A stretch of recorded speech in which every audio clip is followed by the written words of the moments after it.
За сайн байцгаана уу та бүхэнд энэ өглөөний мэнд хүргэе. Тэгээ өнөөдрийнхээ хичээлээ эхлэе. Эхлээд авралаа одуулна.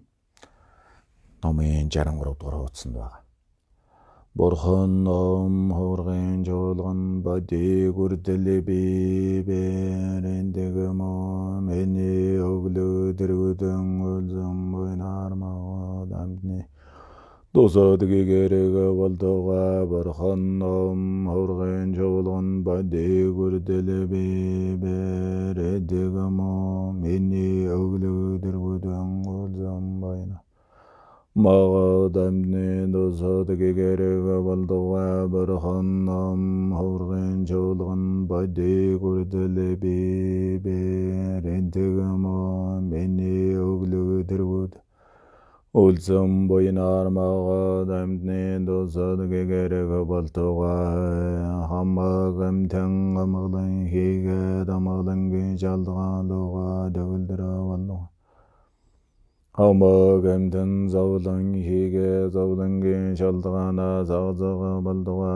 хамаагамтэн зовлон үгүй амгалан луга өлөө хагзага болдоога Хамаагамтэн халлойр урлоо дажага сангэдэгэ жоржоо болдоога хамаагамтэн амгалан хийгээд амгалангийн шалдгаан луга Төгөлдрөө болдоога хамаагамтэн зовлон хийгээ зовлонгийн шалдгаанаа загзага болдоога хамаагамтэн зовлон үгүй амгалан луга өлөө хагзага болдоога Хамаагамтэн халлойр урлоо дажага сангэдэгэ жоржоо болдоога хамаагамтэн амгалан хийгээд амгалангийн шалдгаан луга төгөлдрөө болдоога Хамаагамтэн зовлон хийгээ зовлонгийн шалдгаанаа загзага болдоога хамаагамтэн зовлон үгүй амгалан луга өлөө хагзага болдоога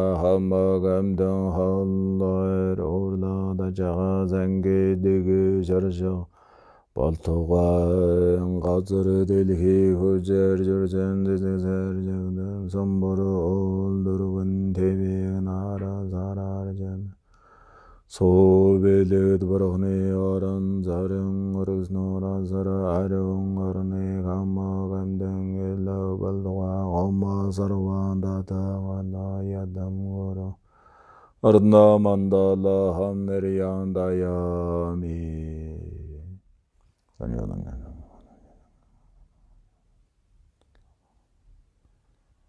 Шануяна 영광을 열어놓으면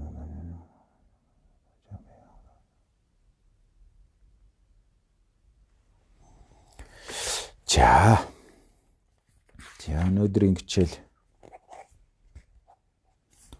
33 дугаар хуудснаас явна. За түрүүчийн хичээл дээр бол одоо бодиттой бясалгал үлдэх гэдэг ёс руу орцсон явж байгаа.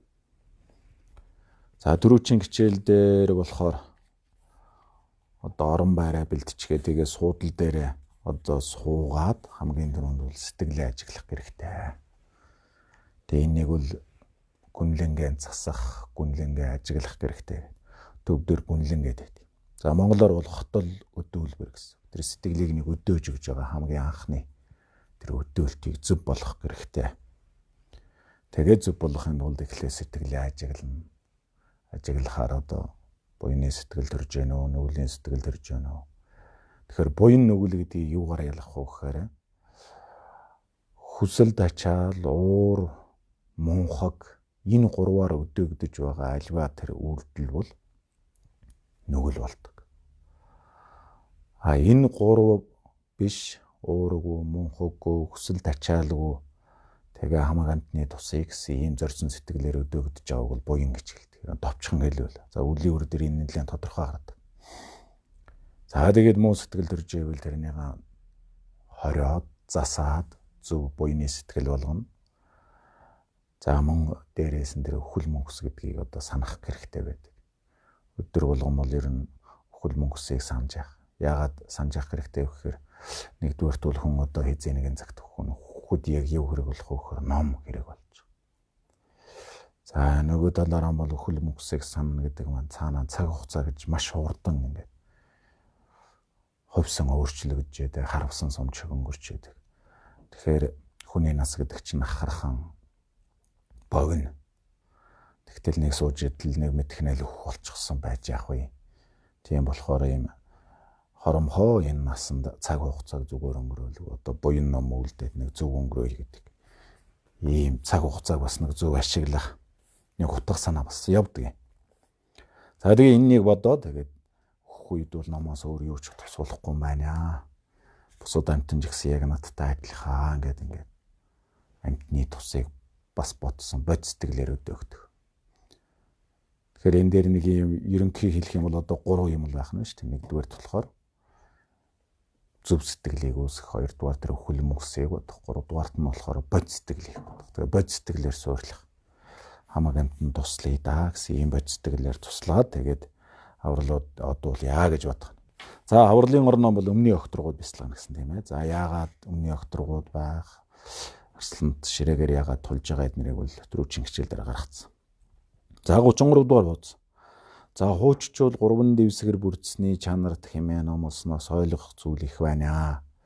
Тэд лянхаагаар хувилгаан лагшныг, сараар төгс жаргалангийн лагшныг, за нараар бол номын лагшныг бэлэгдэнэ. Тэр гурвыг эрэмбэлэн давхарлсны дээр чуулганы орныг залсан 3 лагшин ялгаллаагүй нэг мөн чанартай гэдгийг ойлгуулахын тухайд мөн гэжээ гэж. За хууччул гэхээр нэг одоо нямава ёс гэж байдаг шүү дээ. Бурхны шний 4 урсгал байгаа. Тэрний хамгийн анхны урсгалыг бол нямава гэд манайхан төвдөр нь хэлээд байдаг. Монголоор бол хууччул гэсэн утгатай л үг л дээ. За тэр нямаваг ёсныхан болохоор юу гэж хэлдэг вэ гэхээр 3 дэвсгэр бүрдсэний одоо чанарт гэдэг ийм нэг зүйлийг бол баримталдаг байна. Ингэж номлодог гинэ.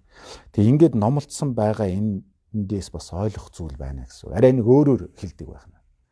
Тэгэхээр тэднийг одоо өөрөөр хэлчихээ гэж гайхахаас илүү бас тэндээс ойлгох зүйл байна шүү гэж хэлж. За тэд нар яагаад хэлдэг вэ гэхээр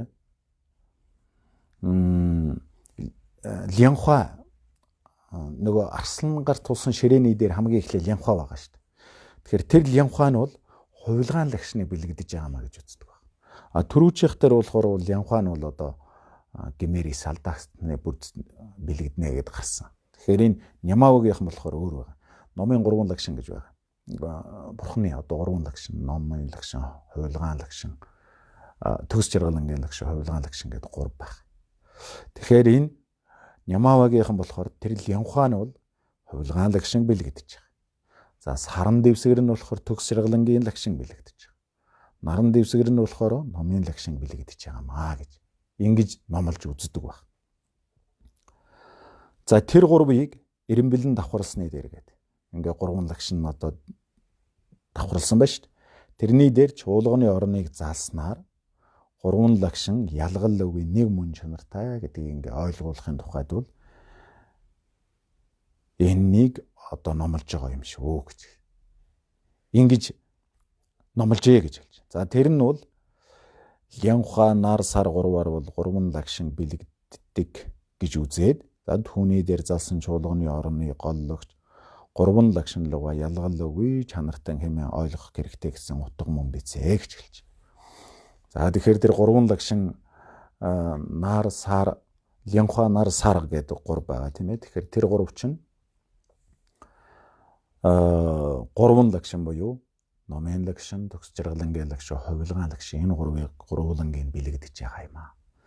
Тэгээ 3 лагшингийн дээр нь бурхан багшийг ингээд залхаад тэр чуулганы орны одоо голлогч бурхан багш болон тэр 3 лагшин хоёрыг ялгалгүй нэг мөн чанартай гэдгийг ойлгуулах гэсэн санаа гэж. Ингэж номлосон бизээ гэж хэлж. За тиймээс хууччул 3 лагшны дээр чуулганы орныг 3 лагшны мөн чанар давхарлан залж оршихыг баримталдаг хэмээн муу хэлж инээж хөхрөөд буруу атгахаар битгий хандаарай гэж. За бас зарим нь магадгүй ингээд тэр 3 лагшныг дээр дахиад бурхан багшийг ингээд залчхаад тэгээ уул нь номын тэр 3 лагшин гэдэг чинь бол доотлолт нь суур дэвсгэрт нь ордог биш. Одоо бурхан багшийн тагаа ингээд нэг мөн чанартай гэдэг байтал нямавагийнхан болохоор тэгээ залдсан байна ч гэдэг юм уу. Ийм маягаар бас таагүй ханддаг жаахан шоолох маягаар ч юм уу ингэж ханддаг ийм зүйл байж болцшгүй гэсэн утга санаа гэлж байгаа. Тэгэхээр ингэж битгий хандаарай.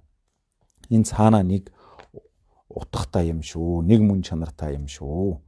За нэг ийм Нямавагийнхан болохоор ингэж нэг баримталдаг гэсэн нэг ёс байд юм аа л гэдэг энэ дээр дурдж байгаа. За их нууц хууччуулын ном ухаан хурц шавнарт зориулсан тулд орвтой номлолыг эрхмэлдэгэ гэж хэлж. За ер нь бол Нямава гэдэг юм одоо Нямава, Сажава, Гаржидва гэх тэр урвыг болохоор улааны шашныхан гэж хэлдэг. Тэр нь яагаад тэгж улааны ханж гэж хэлдэг. За яг хөө зарим нь өмссөн сунраас шалтгаалаад бас тэгж нэрлсэн ч. Нөгөө тал нь болохоор ерөнхийдөө нууц тарины номлолыг их гололдог, баримталдаг. Тэгэхээр тэр хуучжуул гэдэг маань Нямавагийнх нь гэлж байна тийм ээ. Тэр хүмүүс бол ухааны гуццраас бол одоо нууц тарины тийм одоо орвтой гүнзгий намайг бол их чухалчилдаг гэсэн утга санаа гэлж. За тиймээс хожим гарсныг битгий дутуу үнэлээ гэж хэлж байгаа. За хожим гарсан гэдэг маань Нямава, Гаржидва, Сажава тэгээд Гэлэгва гэд. Ингээд за онцгийн хувьд бол ингээд дараалал гарсан байдаг. Тэгээ хожим гарсан гэдэг маань юу хэлж байгаа гэхээр одоо хамгийн сүүлийн урсгал нь бол энэ Гэлэгва буюу одоо бидний шүтээд байгаа төгс үеинтэй ясан. За ихэнхдээ бол шарын шашин гэд хэлээд байгаа. Уул нь шар малгайтын шашин гэж хэлдэг. Тэр шар гэдэг маань юу хэлж байгаа гэхээр тэр шагшаабадыг сайн сахихын бэлэг тэмдэг болгож лагаа намжирыг бол одоо асааж ингэж асаадаг. Тэгээд тэр утга санаа нь бол цаана сахил сангаар цэвэр ариун шүү гэсэн ёс зүй одоо цэвэр ариун гэсэн утга санааг бол илтгэдэг. За тэгэхээр ингээ хойшд гарсан Нямавагаас хойш Гаржидва, Сажава тэгээд Гэлэгва гэдэг гарсан ёсуудыг битгий дутуу үнэлээрэ. Аль нэг нь илүү баримтлаад нөгөөтгийн дутуу гэж битгий үнэлээрэ гэсэн санаа хэлж байгаа. За энэ цаанаа бол тэр бодмирын зэрэг дээр гардаг юу гэлээд байгаа. Шашин бүгдийг хооронд нь гашлаахгүй оноохон эрдэм гэж байдаг. Тэрнийг бас давхар одоо утга санааг нь хэлж байна шүү. За тэр бүгд анхны шүн. За шүн гэдэг маань их сурвалж гэсэн үг. Одоо төв дүгэлдээ гол их сурвалж гэсэн. Зарлиг шаштар хоёрын онсон тулдаг учир шинэ хуучин хоёр мөрийн ялэмгүй ялгааг халуун хөвтөн мэт гаршлуулж бүсэтгэ. Харилцан нэг нөгөөгийнхөө нөхөр болох ёсыг бол сайтар ялгаж мэдэх үүднээс бол ойлгох нь маш чухал шүү гэж хэлж байна. За Нямава, Гаржидва, Сажава, Гэлэгва гэдэг дөрвөн урсгал гарцсан байна. Тэгэхээр энэ дөрвөн урсгалыг манайхан бол нөгөө зарим нь улааны шашныхан, зарим нь шаран шашныхан гэд ялгаад байдаг. За тэгтэл эн чинь бол явдаг зам үйл нарайж яхаа ялгаатай байна. Яг очдог цэг нь бол нэг адилхан. Үүсэл нь бол нэг адилхан. Нэг гарал үүсэлтэй. Яг хүрээд хамгийн эцэстээ хүрэх зам нь юу гэхээр яг нэг л юм дээр уулздаг. Тэр нь бол одоо бурхны утгыг олох төгсгийг эрхэл баг. Тэгэхээр ингээд энэ дээр нэг жоохон юм ялгаа байна. Зарлиг шаштар явсаар уга цаанаа бол юунд. Зарлиг гэдэг маань ихэвчлэн ганжуурыг гэлдэг. Шаштар гэхээр данжуурыг гэлж. Тэгэл явж энэ одоо ном сургаалууд чинь цаашаа явсаар данжуурт тулна, данжуур нь ганжуурт тулна. Ганжуур нь хаашаага яг юунд тулж яана вэхээр бурхан багшийн одоо хамаг амтны тусын тулд номлосон бод сэтгэл хоосон чанар явахын тулж байгаа. Тэгээ тэр хоёрын нэг дээр ихээр л одоо төгс гэгэрлийн болно гэсэн. Энэ утга санаанд л тулдаг юм аа. Тийм учраас бол энд ялгаа байх. Шинэ хуучин гэдэг. Хуучин гэдэг нь болохоор тэр түрүүчийн 3 урсгал шинэ гэдэг нь одоо гадан ба биш Гэлэгва ёсыг бол хэлж байгаа. Тэгэхээр ингэж хооронд нь битгий ялгаа халуун хөөт юм шиг битгий ял. Эн чинь хоорондоо жоохон ялгаа байгаа бол тэгтээ нэг нь нөгөөгийнх нь тулгуур болдог гэж байгаа байхгүй. Нямава одоо Гаржидвахан ч юм уу ингээд эн чинь бие биенийх нь бол ялангуяа Гэлэгви ёс бол түрүүчийн 3 урсгалын богд зон хувийн одоо намтар эднэрийг суналдахаар бол тийм байдаг шүү. Түрүүчийн 3 урсгалынхан бүх ном сургаалыг бүгдийг нь үтсэн. бүх тэр 3 урсгалын багш нарыг шүтэж номыг олсон. Тэгээд нэгд нэгэнгүү одоо тэр бяцлал номыг хийж өөрөө одоо төвс эзэмшээд тэгээд тэдгээр бүгдөөрөнгийнх нь одоо аньстай хамгийн шин болсон номуудыг ингэж эмхтэгж аваад тэгээд өөрийнхөө энэ гэлгүй ёс гэдгийг гаргасан баг. Тэгэхээр гэлгүй ёсны дотор бол яг үндсэндээ ямавын ч одоо зүйл бий, сажава гарч байгаагч бий. За гэлгүй ёсны төрөнд байсан гадан бие ёс гэж байна. Тэр гадан бие ёс гэлгүй ёс гэдэг бол үндсэндээ нэг ёс. Тэр гадан бие ёс гэж байсныг бүр шинчилж гаргаж ирсэн нь бол гэлгүй ёс гэж байна. Тэгээ зарим талаараа бол одоо гэлгүй ёсыг бол гадам сарвава буюу одоо шинэ гадан бааж гэж хэлээд. Тэгэхээр ингэж гаргаж ирсэн. Тэгэхээр энэ дотор бол одоо улааны шашин, шарын шашин гэж ялгах хэрэг байхгүй юм чинь өөрөө бие биенийхээ яг тулгуур болж байдаг, нөхөр болж байдаг ийм зүйл шүү гэж хэлж байна. За тэгээд энэ ёсноос нь ойлгож мэдэрээ гэн. За банчин лувсан чойжин. Дөрөвдүгээр банчин богд. За бурхны шашны одоо 3 том төлөөлөл байгаа тийм ээ. Далайлам, банчин богд, одоо Монголын халах богд гэдэг. Энэ бол одоо бурхны шашны 3 том төлөөлөл. Тэрний одоо банчин богдуудын төрлийнхэн 4-дүгээрх нь бол банчин лувсан чойж жантсан богд. За энэ нэг хэлж. За энэ банчин богд юу гэж айлтсан гэхээр за бясалган сэтгэх югзэр бээр нягтлан шинжилбээ сутах нь нэг хэмээн альтчих гэж. Нөгөө дээр гарсан 4 урсгал ба шүү. Тэр хуучжуулаг нөө шинчүүлэг нөө. Тэдгээр бүгдийг чи яг ингээ судлаад бүр туршлагаар ингээ судлаад нягтлаад үзэх юм бол таалал нь буюу яг утга санаа нь хамгийн эцсийнх нь одоо хүрдэг утга санаа нь бол нэг байна. Тэрэнд ялгах зүйл алга байна гэсэн. За үүнийг л ойлгож ухаар хэмээсэнтэй би ч санал нэг байна гэж. Би гэдэг маань энэ номыг зохиосон Сэрдэг гэгэнийг хэлж байгаа. Энэ одоо ном зохиогч маань. Тэр одоо гэгээчүүлийн айлцсан энэ зүйлтэй бол би санаа нэг байна. Энэ таалал нэг гэдгийг л нэг ойлгох нь чухал байгаа юм шиг. Бодмөрийн зэрэг дээр одоо энэ нэг бүр маш тодорхой хараад ярьдаг. Тэгээ ямава сажава гэх их хөлгөн бах хөлгөн гэх энэ ч хоорондоо жоох ялгаатай боловч ингээд бүр халуун хүүт юм шиг гарчлуулж барьж болохгүй маа. Тэгэл зарим номыг болохоор одоо яг номолдог ном гэж зарим нь болохоор бол одоо залаад ингээд байж байгаа шүтэн ч гэдэг юм уу. Тийм аягаар битгий ойлгохоор. Эднэр чинь бүгд өөр юм бол одоо яг хүний гэгээрэл төтлөх. Тэгээ бодмөрийн зэрэг дээр байдаг чинь миний одоо энэ ганжуур данжуур гэдэг энэ бүх номнуудыг чи яг таал эцсийнх нь яг зориг таал нь юу юм бэ гэсэн чинь нэгэн бодгалыг гэгээрэлд хүргэх тухайл байгаа юм гэж. За тэр талаас нь ойлгоорой л гэсэн санаа гэлж.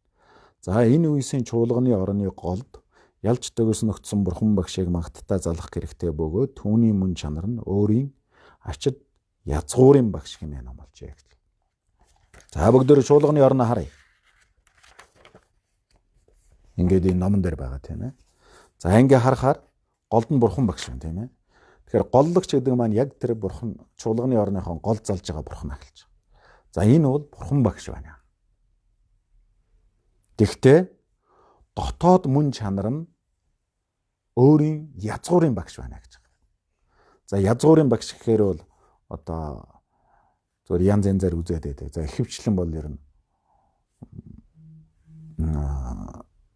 хамгийн анх эхлээд номонд хөтлөж оруулсан газаасан багшийг язгуурын багш гэж нэг үздэг байна. Нөгөө зарим нь болохоор бол одоо тэр 3 төгөлдөр гэдэг хэлдэг. Энэ ном эхлэхэд хамгийн ихэн дээр гарч байгаа шинэлэг сумдан гэдэг 3 төгөлдөр. Тэгээ 3 төгөлдрийг нэгдэг нь болохоор жүж шад мангагнанга жүж шад мангагнанга. За жүж шад гэдэг нь болохоор одоо дандрыг номлосон. Юу увд сайралсан. Увд сайралсан. Тэгээд дамжилгыг номлосон гэж. Дамжилгыг номлосон. Авшиг өгсөн. Увд сайралсан. За дамжилгыг номлосон. За энэ 3 төгөлдөр багшийг бол одоо язгуурын багш гэдэг. Зарим нь үзэж яг голчилж шүтдэг байна. Зарим нь болохоор бол ерөөсөө энэ гурваа чи яг их үндсэн нь бол хамгийн анх эхлээд одоо ном зааж яасан багш учраас одоо гаа заасан багш бол язгуурын багш гэдэг ингэж үздэгч тал байна.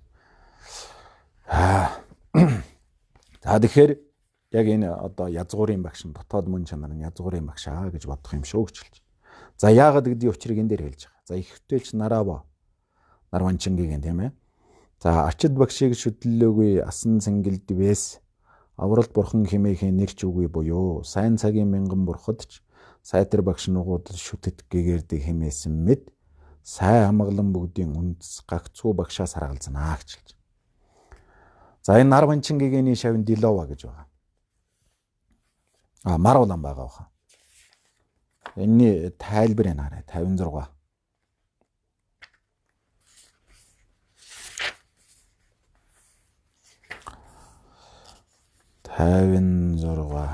Хойдлын тайлбар дээр байж байгаа.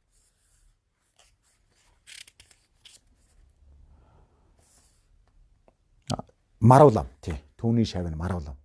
Тэгээ маруулам багшид ингээд очиж бараатахгаа явж очисон чинь багшийн гадаа агаар дээр тэр жидэр гээд бурхны ингээ хот мандал гарцсан байсан гэж. Агаар дээр ингээ тогтцсон байсан.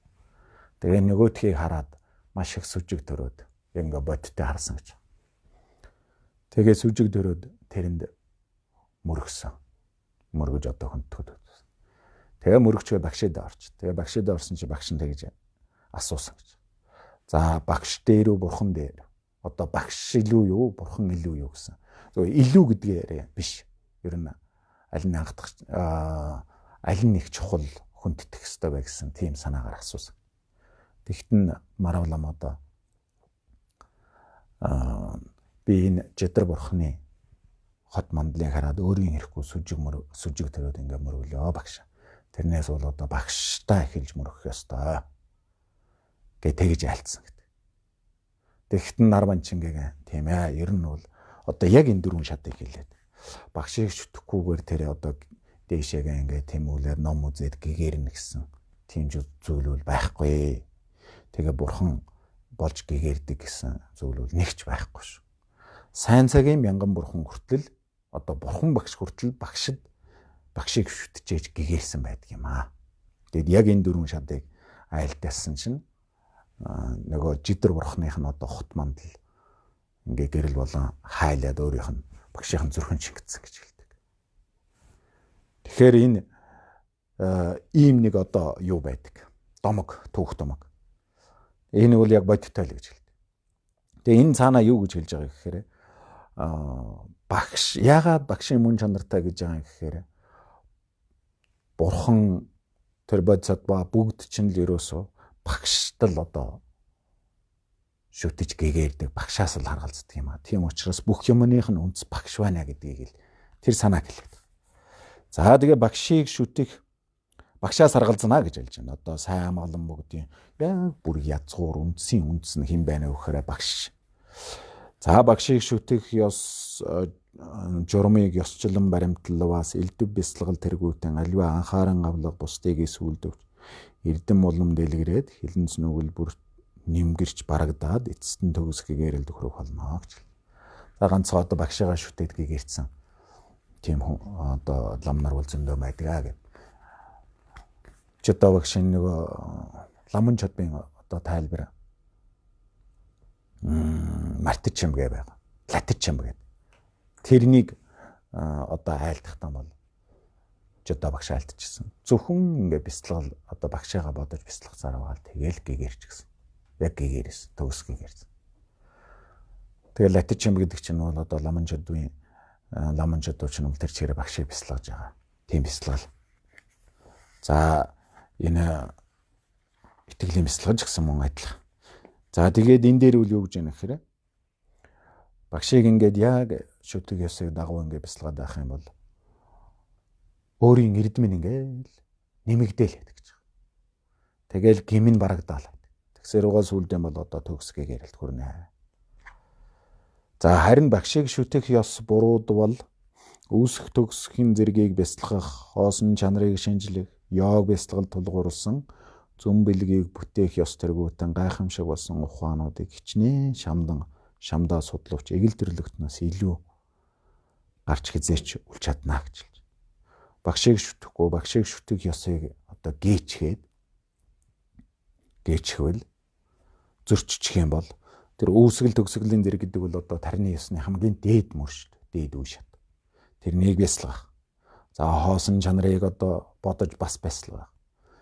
Янз бүрийн йог бясалгал одоо хийх үйлгэнж гэдэг юм уу? Ийм бясалгалыг хийх. Тэгэл зүн бэлэг гэдэг юм одоо тийм даалтай чим хардаг ийм хүч чадалтай гэдэг юм.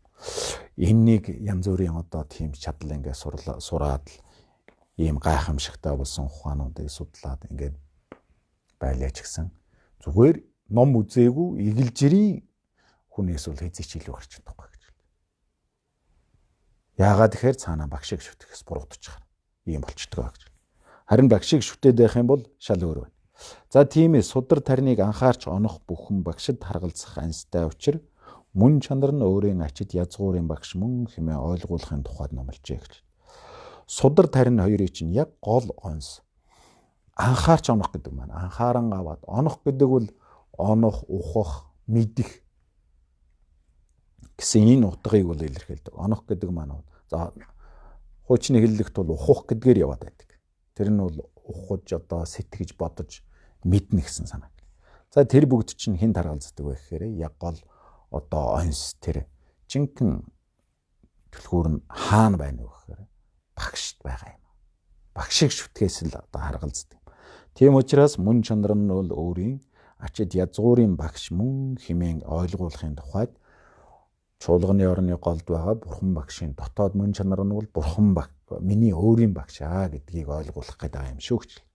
За тэр мэдсэн төдийгөр болохгүй, хангалтгүй. Ингээд зөвхөн тийм юм байна гэж мэдснээр бол хангалтгүй. Чин сүжиг бишрэлийн үүднээс багшигаа санаа барилдлагаар шүтэж гарын авлага боруулах хэрэгтэй. За багшийг шүтгэхс бол хоёр байдаг тийм ээ. Багш гэдэг чинь чухал юм байна шүү гэж ингээд мэдээд орчих. Багшийг санаа барилдлага хоёрын үүднээс шүтэх хэрэгтэй. Багшийг шүтгэсэнд хоёр байгаа. Санаагаар шүтэх, барилдлагаар шүтэх. Санаагаар шүтнэ гэдэг маань юу хэлж яах гэхээр санаагаар шүтгэхэд бас хоёр байдаг л да. Багшийн эрдмийг нэгдүгээр дурдаад байгаа гэж хэлж. Багшийнхаа эрдмийг ингээл дурдаад байх юм бол сүжиг төрөөлээд. Нөгөөх нь ачийг нь санагдал. За би одоо багштайгаа уулзсноос хойш хавуулаад ингээл бүх сайн сайхан юм яг үндэс тавигдаж дээ. Тийм одоо зүйл гарч дээ гэж бүгдийг бодохоор. Одоо багштай уулзсноос хойш тэр ач тус бол хязгааргүй байдаг. Тэгэхээр тэрнийг бодоод байх юм бол бишрэл төрөөлээд гэж. За ингэж багшигаа шүтэх юм. Санаагаар шүтэх гэдэг.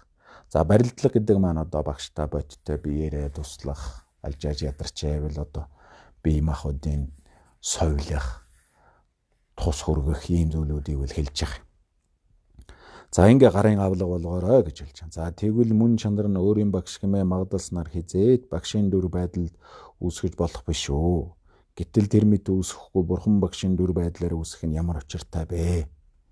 За зарим хүн бас бодож магадгүй юм байна.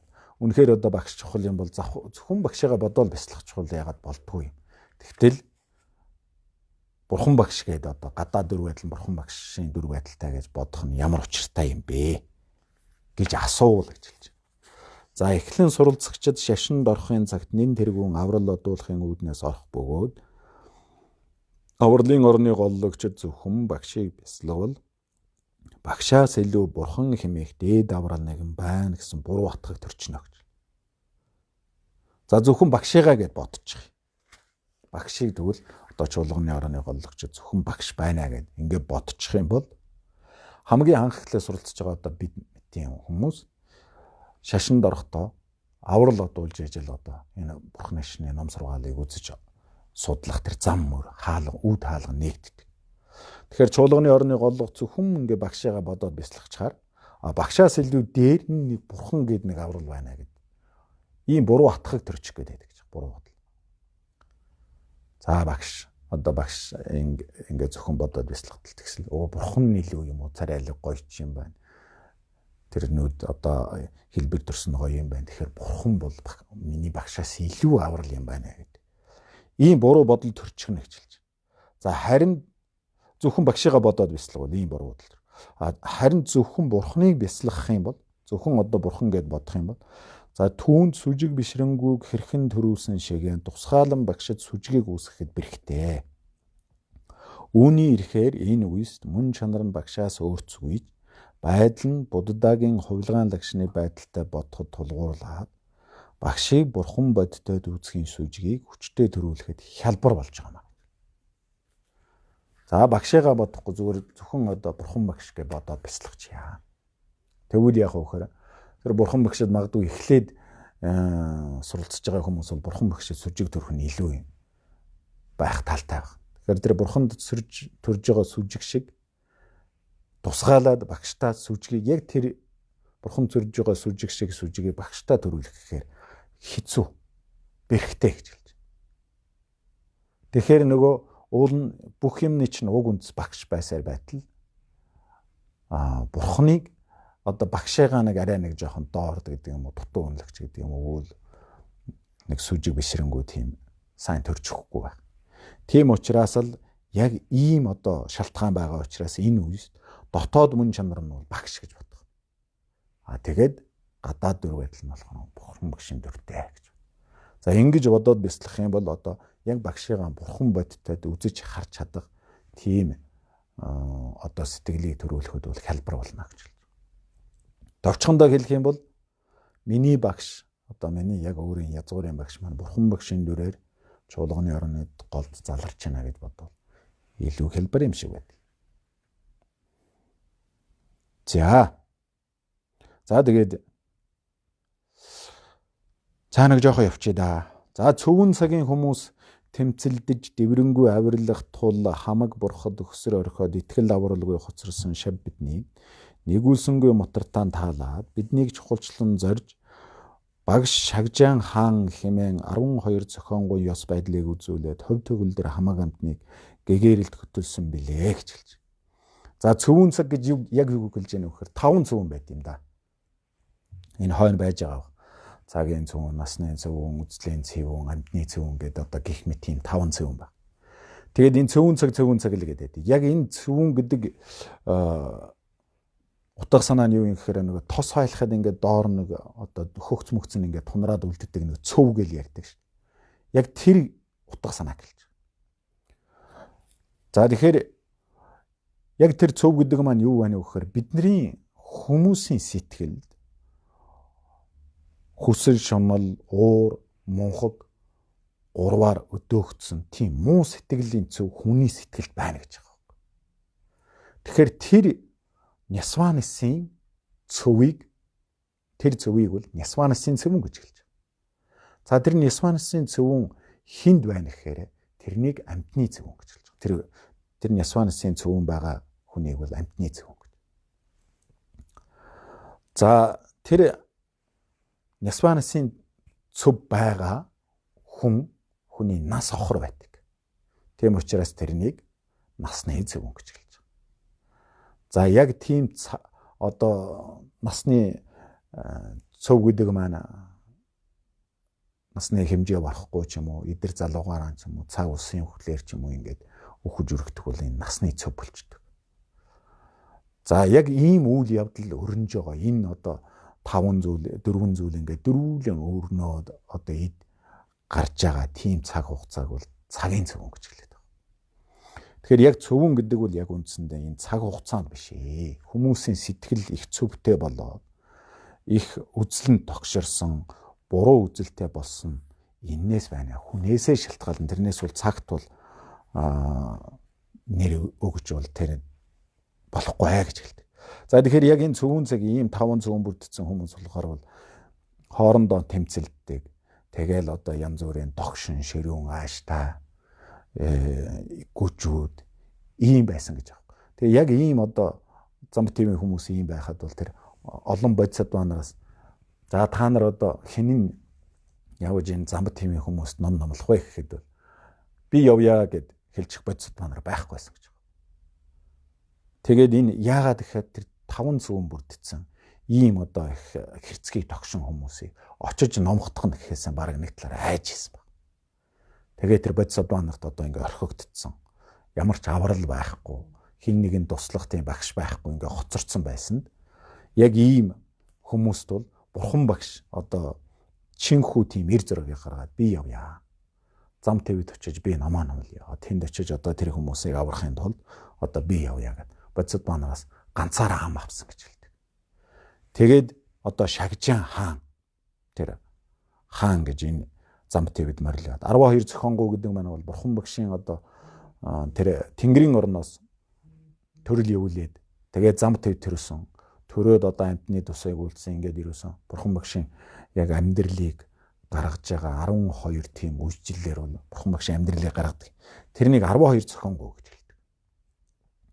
Андангийн орноос төрлийг үүдсэн, зам твэд төрсөн. Төрөөд одоо хаан төрийн ёсонд мэрэгдсэн. За тойон болсон, тэгээ гэгэрлийн утгыг болсон, номоо номлсон гих мэт.